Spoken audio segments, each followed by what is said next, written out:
Justin Trudeau, who was in India recently for the G20 summit, on his arrival back in Canada, is faced with a serious problem.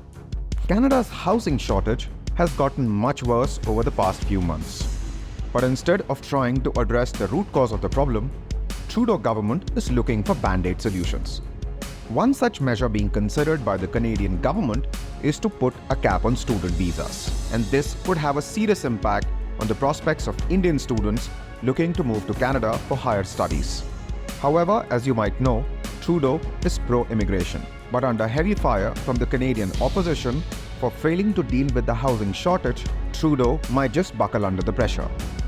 Housing shortage in Canada has become so bad that many are incapable of paying mortgage or rent. Average home price in Canada have increased 360% from 2000 levels.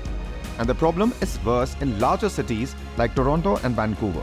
Both cities are often ranked among the world's top 10 most unaffordable places to live in, alongside Hong Kong and San Francisco. If you're wondering how the rise in housing prices is connected to student visas, then what you might not know is that the number of foreign students at Canadian universities and vocational colleges is set to hit record levels this year. Government ministers have said that the numbers are increasing demand for housing, causing rents to rise in cities and towns already struggling to house existing residents.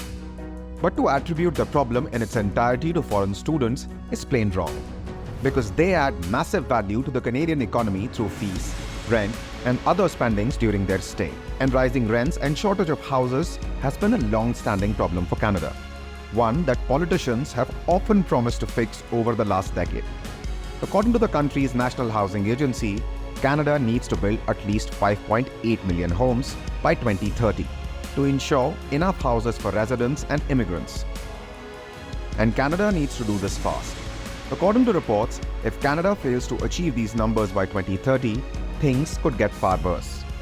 While a growing population and no substantial addition of homes has played a crucial role in exaggerating this crisis, putting the blame solely on students and immigrant-owned homes is just a case of looking for the easy villain.